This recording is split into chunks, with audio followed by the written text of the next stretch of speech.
Our story begins with the Israelites residing in Moab.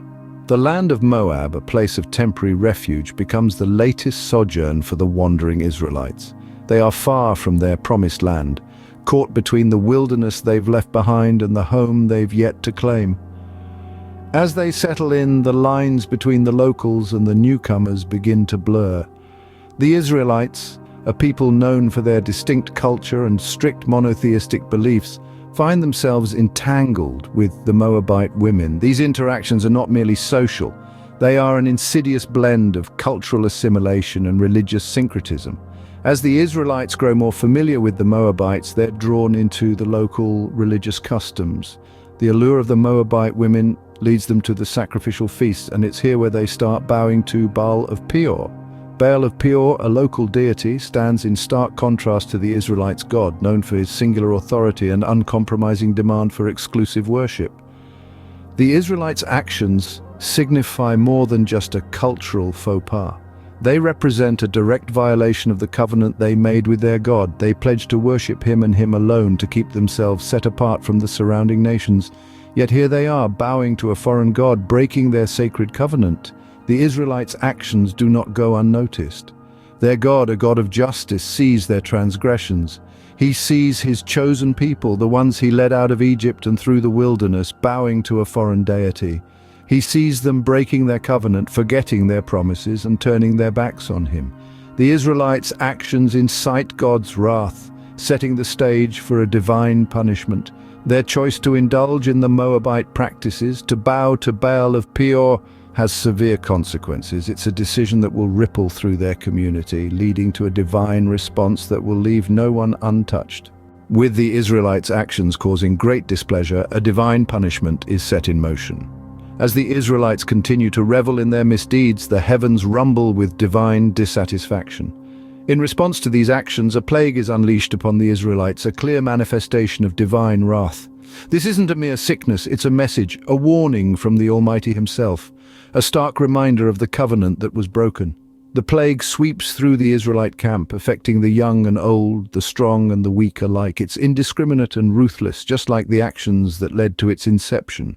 It's a chilling testament to the fact that actions have consequences, especially when those actions go against divine commandments. But the punishment doesn't end there. In a move that further underscores the gravity of the Israelites' transgressions, God issues a command to Moses. He is to execute all the leaders of the people in broad daylight. This might seem harsh, even cruel, but remember, these were the very individuals who had led their people astray. They had shown a complete disregard for the sacred covenant, choosing instead to indulge in hedonistic rituals and practices. Their punishment was a direct consequence of their actions, a price they had to pay for their disobedience.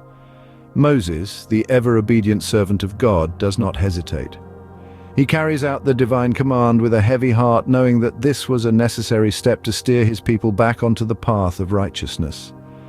But as the dust settles and the echoes of their misdeeds fade into the distance, the narrative takes a turn. The chapter isn't only about divine wrath and punishment, it's also about redemption, about the possibility of finding one's way back to the divine path, even after having strayed so far away from it. However, the turning point of the story is just around the corner. In the midst of chaos and death, a man named Phinehas steps forward. In the throes of a devastating plague, with the Israelites reeling under divine punishment, Phinehas, a priestly figure, takes a bold stance. He witnesses an Israelite man openly cavorting with a Midianite woman, an act symbolizing the Israelites straying from their faith. Without a moment's hesitation, Phinehas makes a decision. A decision that's as swift as it is severe. He takes a javelin in his hand and kills both the Israelite man and the Midianite woman. This single act, fueled by his zealous commitment to his faith, halts the plague in its tracks. But how does God view this act of violence, you may wonder? It's intriguing, to say the least. God sees Phinehas' zealousness as a manifestation of his own zeal. He acknowledges that Phinehas' act has turned away his wrath from the Israelites, thereby saving them from further punishment. But that's not all. God also rewards Phinehas with a covenant of peace, a promise, an assurance that his descendants will always have a place within the priesthood of Israel. This is a testament to the weight God places on loyalty and commitment to one's faith. Phinehas' act of zealousness changed the course of the Israelites' future. His story serves as a stark reminder of the power of faith and the lengths one might go to preserve it. Are you ready for the next chapter? Just click here to go straight to it.